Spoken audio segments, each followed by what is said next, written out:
歡迎嚟到懸疑檔案。1998年，美國俄亥俄嘅巴伯頓發生咗一單性質惡劣嘅謀殺案。一名58歲嘅婦女喺屋企度俾人殘忍殺害。當時只有6歲嘅孫女親眼目睹咗成個過程，並指認出咗兇手。4年之後，細路女撤回咗自己嘅證詞，而被告嘅妻子亦都為佢展開咗漫長嘅申冤之路。而家就等我哋先返到1998年，睇下當年到底發生咗乜嘢事。1998年6月7號，6歲嘅 Brooke 喺婆婆 Judy 嘅屋企度過夜。由於當時正值夏天，天氣炎熱，所以 Judy 就將大門開咗一半，等清涼嘅微風出入間屋。當時 Brooke 喺婆婆間房度瞓着咗，而 Judy 之後亦都喺客廳嘅梳化度瞓着咗。午夜時分，Brooke 被廚房傳嚟嘅噪音嘈醒咗，佢行入咗廚房，並見到一名男子喺度毆打 Judy。當時 Brooke 非常之驚，所以就即刻跑返間房，匿喺被窩度詐瞓。不過男子好快就進入咗間房，將 Brooke 打暈，並性侵咗佢，之後就等佢喺床上自生自滅。天光之後 ，Brooke 恢復咗意識，佢嘅左耳有撕裂傷，塊面亦都腫咗。佢忍住痛楚行出間房，想要揾婆婆求救，但係就發現婆婆已經過咗身。當時 Brooke 唔知道應該點做，所以就打咗個電話俾婆婆嘅朋友，並留低咗呢段留言。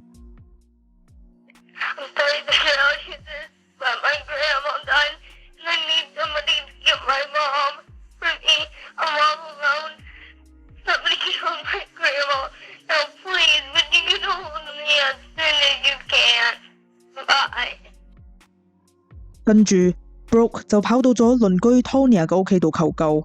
出乎意料嘅係 Tonya 竟然冇第一時間報警，而係叫當時已經受傷、成身都係血嘅 Brooke 坐喺間屋出邊度等，因為佢喺度忙緊準備仔女嘅早餐。大約45分鐘之後， Tonya 先至揸車將 Brooke 送返父母嘅屋企。途中 Brooke 話俾 Tonya 知，佢覺得尋晚攻擊佢同埋婆婆嘅嗰個男人好似 Uncle Clarence。Uncle Clarence 係 Brooke 嘅姨丈，亦都係 Judy 嘅女婿。35歲嘅 Clarence 居住喺距離 Judy 屋企大約1個鐘頭車程以外嘅地方。佢嘅身家清白，冇犯罪記錄，亦都冇暴力史。到咗目的地之後， Tonya 將 Brooke 頭先所講嘅說話轉述俾佢嘅父母聽。當時 Brooke 嘅父母非常震驚，而媽媽 April 更加係極度憤怒。佢冇辦法接受妹夫殺死咗自己嘅媽媽，更加冇辦法原諒佢性侵咗女女。跟住兩夫妻就將 Brooke 送到醫院接受治療，並報咗警。警方馬上嚟到咗 Judy 嘅屋企，並發現咗血腥嘅一幕。Judy 條頸有勒痕，身上亦都有多處被鈍器襲擊嘅傷痕，導致佢嘅頭骨、鼻梁、下巴同埋鎖骨斷裂，生前曾經遭到性侵。經過解剖之後，法醫證實 Judy 係俾人勒住條頸窒息而死噶，死亡時間應該係凌晨2點半至5點半之間。Brooke 喺醫院錄口供嘅時候表示，兇徒睇起嚟好似 Uncle Clarence， 佢有深色嘅頭髮，高度亦都同佢差唔多。於是警方馬上就嚟到 Clarence 嘅屋企，並將佢逮捕。當時 Clarence 一頭霧水，佢唔知道發生咗乜嘢事，亦都唔知道 Brooke 點解會指認佢，只能夠一直否認涉案。事實上 Clarence 同 Judy 嘅關係一直都唔係太好。據稱 Judy 不斷喺度干預 Clarence 同埋女女 Melinda 嘅婚姻，導致兩夫妻出現摩擦。呢個時候，一位自稱係 Judy 好朋友嘅女人同警方講， Clarence 喺案發嘅1個禮拜之前曾經打電話威脅 Judy 話要殺咗佢。不過佢嘅妻子 Melinda 就非常肯定佢係清白噶，因為佢有不在場證據。案發當晚 Clarence 同朋友喺酒吧度飲酒，直到凌晨2點40分先至返屋企，之後就冇再出門啦。佢之所以咁肯定，係因為佢成晚都喺度照顧病咗嘅仔仔，根本就冇點瞓過覺。雖然係咁，但係警方都係認為 Melinda 喺度包庇丈夫，並質疑佢口供嘅可信性。1999年6月，本案正式開審。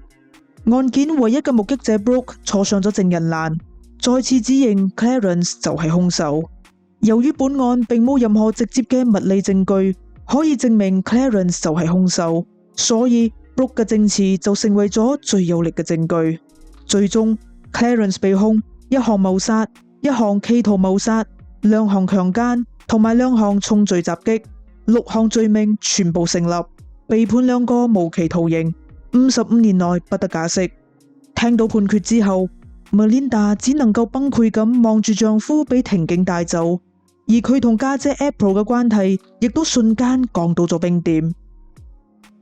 2002年，亦即係案發嘅4年之後，10歲嘅 Brooke 偶然翻開咗相簿，並見到咗 Clarence 張相，而呢張相亦都喚醒咗佢嘅記憶。事實上，Brooke 一直都只係覺得兇手好似 Clarence， 但係大家當年都將呢句說話理解為兇手就係 Clarence。而家佢非常肯定，兇手一定唔係議長，因為兇手有一對啡色嘅眼睛，而 Clarence 嘅眼睛係藍色噶。於是 Brooke 將呢件事話咗俾阿姨 Melinda 知，並到警局修改咗自己嘅證詞。Do you think today that Uncle Clarence was the same man you saw in the kitchen that night with your grandma? No.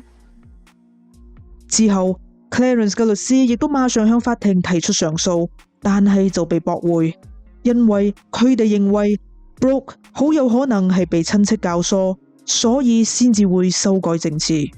雖然今次嘅結果令人感到失望，不過 Melinda 依然冇放棄。佢決定自己做偵探，親手查出殺害媽媽同埋傷害兒生女嘅兇手，並幫丈夫翻案。於是佢就請咗一位喺調查冤案方面有住豐富經驗嘅私家偵探馬田幫手。經過調查之後，馬田發現法醫當時喺 Judy 同埋 Brooke 嘅身上採集到同一組男性 DNA， 但係佢哋當時竟然冇進行後續嘅檢測。於是 Melinda 即刻向法庭申請重新檢測 DNA 樣本。呢一次法庭批准咗 Melinda 嘅申請，但係佢必須要承擔所有嘅費用。由於 Melinda 喺為丈夫申冤嘅過程中幾乎已經花光咗積蓄，所以佢根本就冇能力負擔巨額嘅檢測費用。但係 Melinda 依然冇放棄，佢努力令 Clarence 嘅冤情喺媒體中曝光，並喺網上發起咗籌款活動，最終籌得4萬美元嘅經費。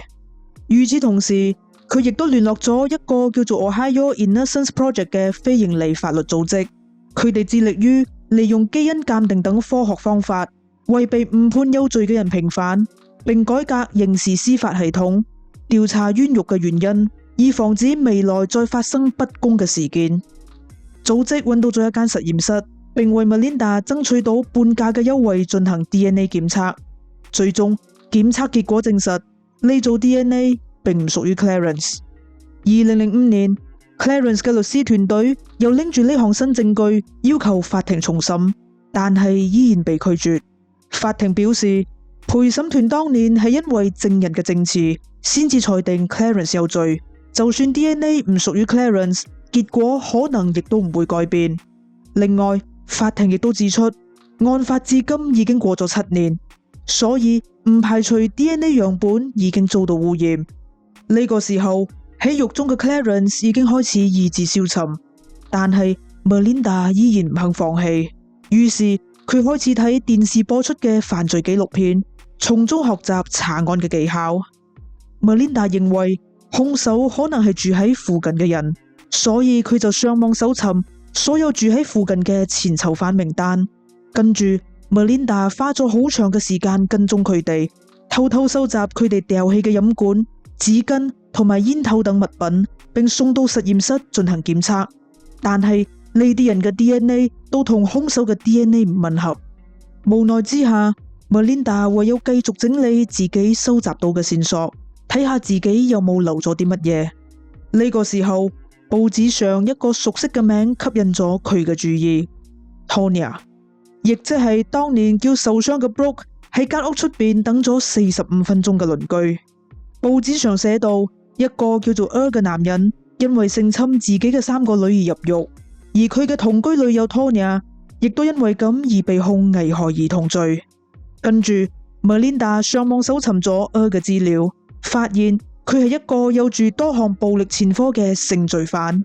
最重要嘅一點係，佢喺1998年6月2號，亦即係案發嘅前幾日，先至啱啱出獄。